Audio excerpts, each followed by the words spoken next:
hope you're having a great day. Today, we'll follow Linda and CEO Quang as a sweet trip turns tense, and a hidden watcher threatens their fragile new feelings. If you enjoy the story, don't forget to subscribe so you won't miss the next episode. Morning on the mountain arrives like a quiet promise.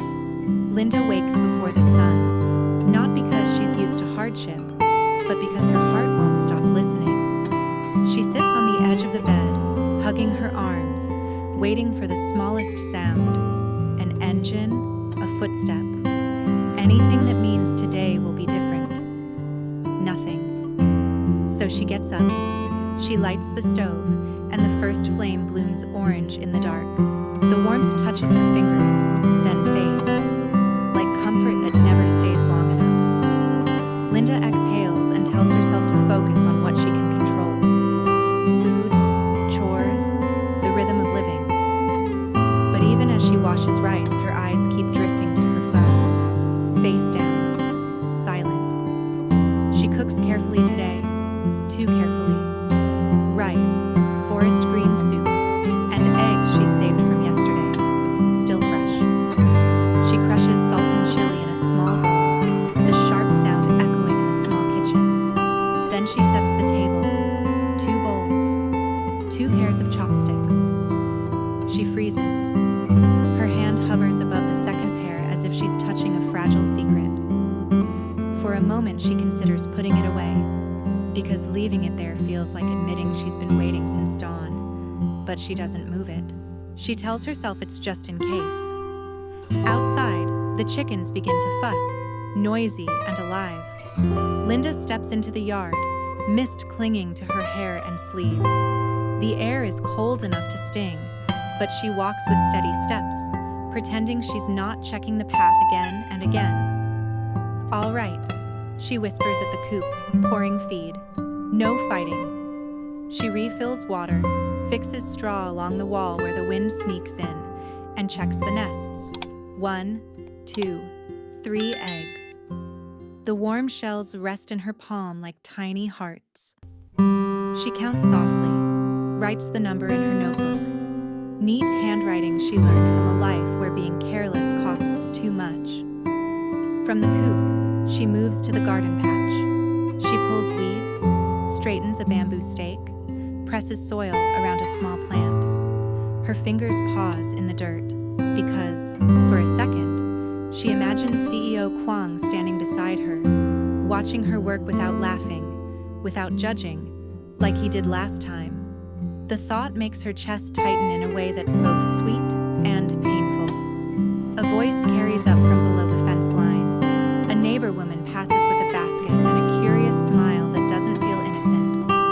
Linda, up early, the woman calls. Waiting for someone? Linda wipes her hands on her apron. Just chores, Chi. The woman's eyes brighten. People say the CEO keeps coming up here, a rich man climbing to a poor girl's house. That's the kind of story people like to chew on. Linda keeps her smile. Let them chew. The woman laughs and walks on, but leaves one last sentence behind like a thorn. Talking is free, but free things still cost you. Be careful. When the footsteps fade, the mountain feels quiet again. Too quiet.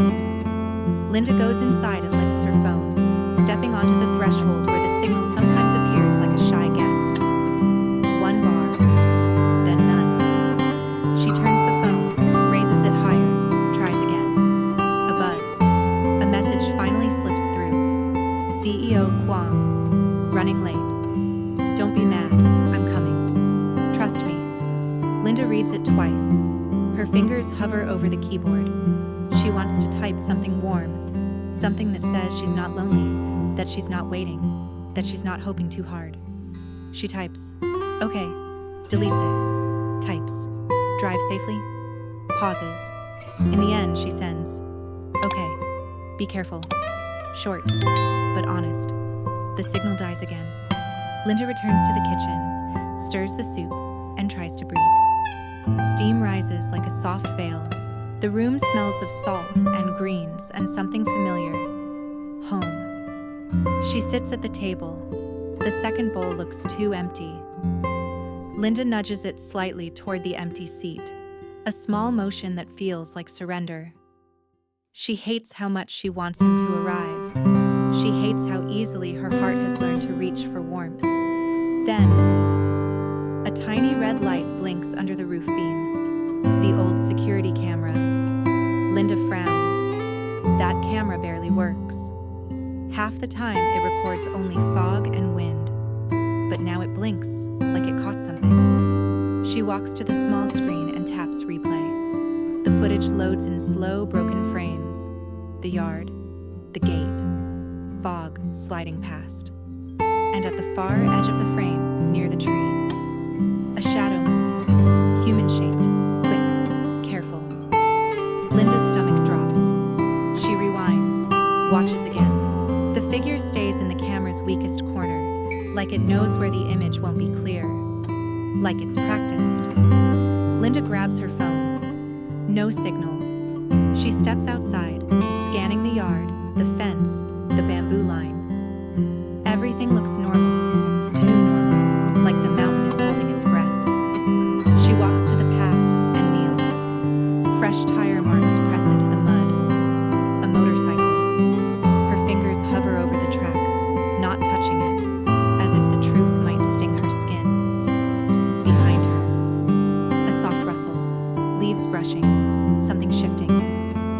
Linda stands slowly. She turns her head, forcing her voice to stay steady.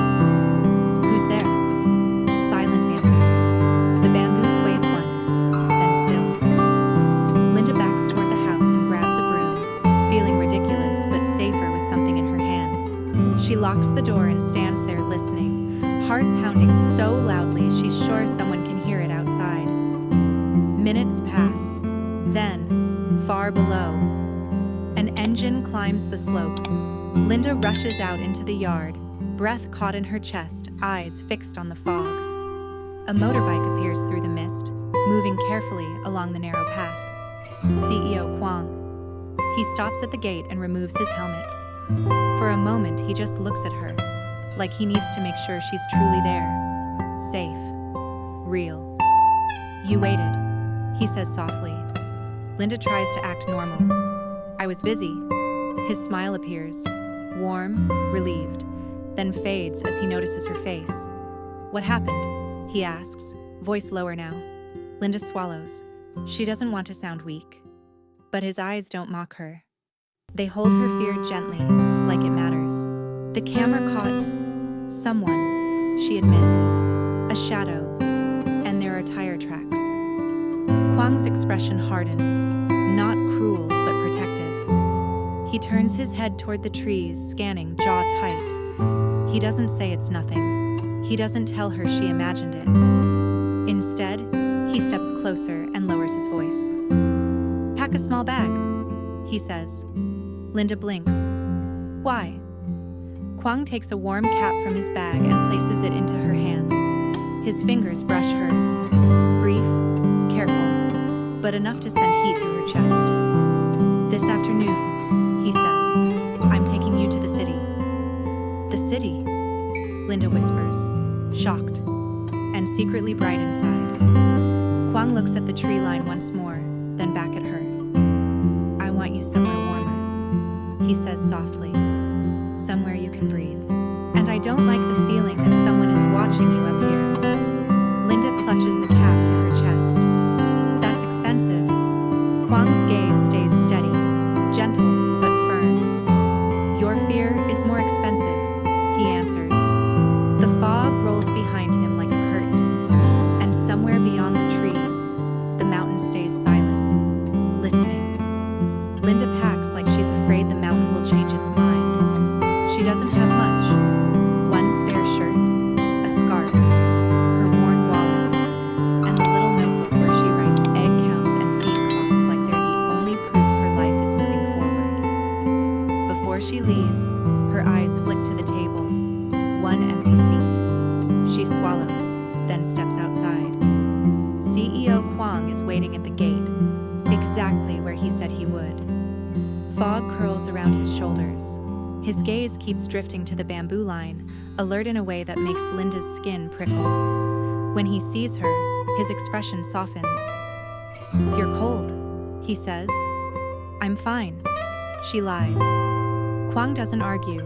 He just lifts the warm cap again and adjusts it over her ears. Slow, careful, like he's touching something fragile. Linda's breath catches, and she hates how quickly her heart melts at the smallest kindness. "Hold on to me," he says as he starts the motorbike. The road is steep. Linda hesitates for a heartbeat, then wraps her arms around his waist. At first, she holds lightly, like she's borrowing comfort.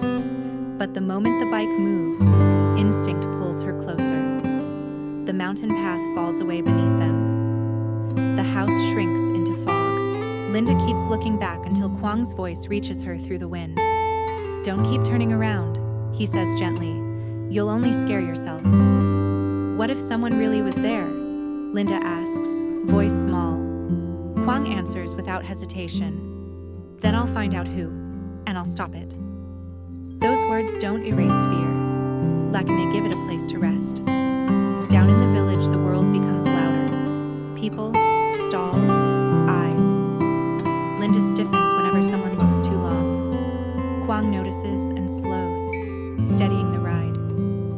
"You're okay," he murmurs. "Stay with me." Linda presses her forehead against his back.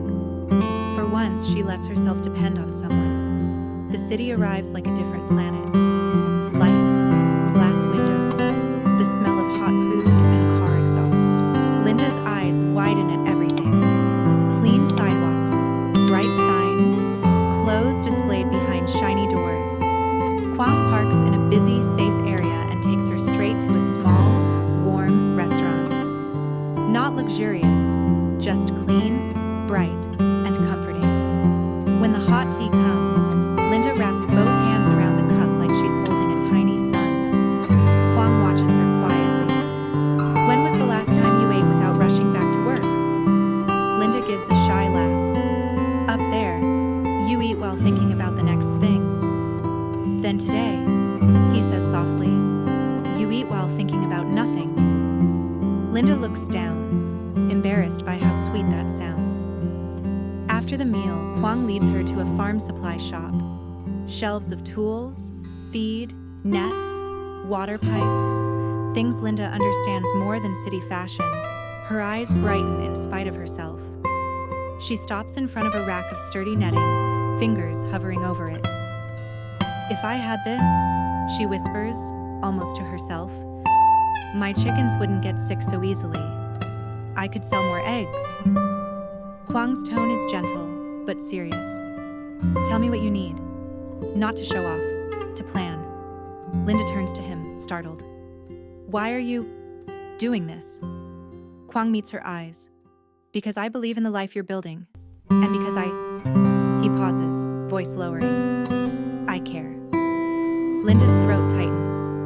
She looks away fast, afraid her face will betray her.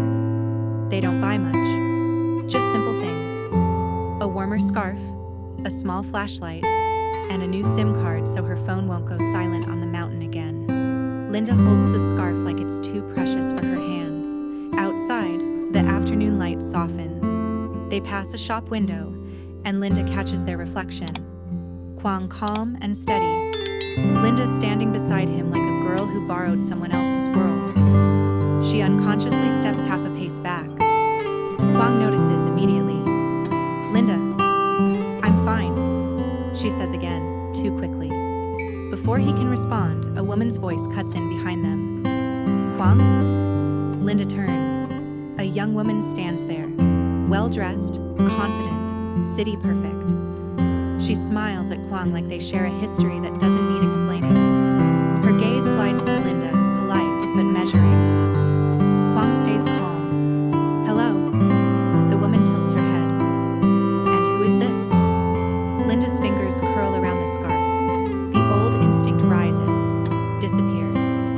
"Make room. Don't embarrass anyone." But Kuang shifts slightly closer to Linda, as if drawing a line the world can't cross. "This is Linda," he says clearly. "She's important to me."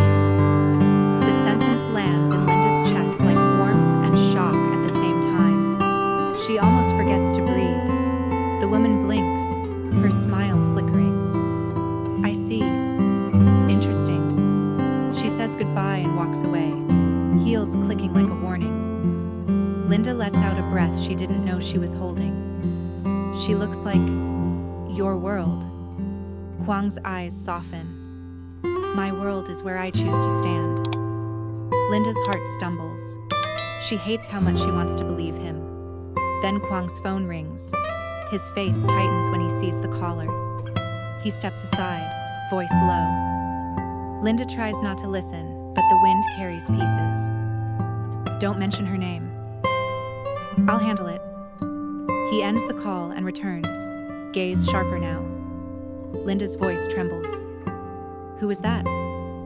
Someone asking questions, Kuang says. About you. Cold spreads through Linda's ribs. Why? Kuang doesn't answer because his eyes suddenly lift to a window across the street. Linda follows his gaze. In the glass reflection, for a split second, there's a dark figure standing too still, watching. Then it turns away. Linda's blood goes cold. Kuang's hand closes around her wrist. Firm, protective. We're leaving. They walk quickly, not running, but moving with purpose. Kuang keeps her close, guiding her through the crowd like he's shielding her with his body. At the motorbike, Linda looks back. Farther down the street, a motorcycle is parked. A rider sits on it, helmeted, head angled toward them. Kuang starts the engine immediately. Hold tight. This time, Linda wraps her arms around him with no hesitation, no shyness, only fear and trust tangled together. They ride out of the city lights and back toward the village road. The brightness fades behind them, but Linda's heart keeps pounding. Over the wind, Kuang speaks softly. Whatever this is, I won't let it touch you. Linda presses her cheek to his back. Her voice breaks. Why are you doing this for me? A pause. Then Kuang answers, quiet but certain. Because when I look at you, I don't see a poor girl on a mountain. I see someone who never gave up. Tears sting Linda's eyes, stolen by the wind before she can wipe them. When they climb back into the fog, the mountain feels like a silent witness again. Kuang stops at her gate and turns to her. Tonight, lock your door, he says. And if anything feels wrong, anything, call me. Your phone will work now. Linda nods, gripping the scarf like proof this day was real. Kuang hesitates, then reaches up and brushes a strand of hair from her cheek. Slowly, carefully, as if asking permission with the gentleness of his hand.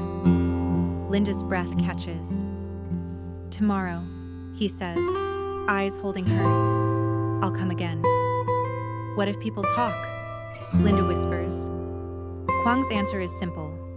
Let them. He puts on his helmet and starts the engine. As he rides down the slope, Linda stands at the gate, watching until his taillight disappears into fog.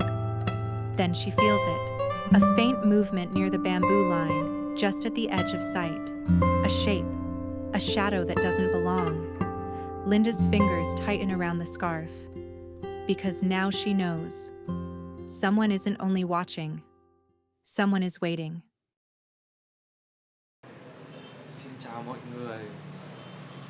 Trong tập này, Linda và Linda theo bà và cậu cháu ra nương mía. Dưới nắng sớm, bà vừa chặt mía vừa kể chuyện ngày xưa. Dạy chặt 3 hoặc 4 khúc cho đẹp để bán được giá. Đồng mía cao dần, 45 đồng trở thành hy vọng cho phiên chợ. Một cây mía đổ bất ngờ khiến cả nhóm kêu, rồi cười xòa vì kịp đỡ nhau. Chiều xuống, Linda buồn bã vì con rúi của mình đã biến mất. Nghi có kẻ trộm rình quanh nhà. CEO Quang ghé đến lắng nghe và trấn an và tự sửa chiếc camera cũ trong kho, kéo dây lắp trước sân nhà. để bảo vệ cô. Đêm đến, Linda nấu cơm nếp cẩm mời anh ở lại ăn. Hai người trò chuyện lòng ấm lại. Quang kể áp lực công ty, camera nháy sáng, bóng lạ thoáng qua, và không biết Linda có sống sót qua được đêm nay không. Mọi người, nếu nếu thấy video hay, hãy cho mình một like, một subscribe. Cảm ơn mọi người nhé.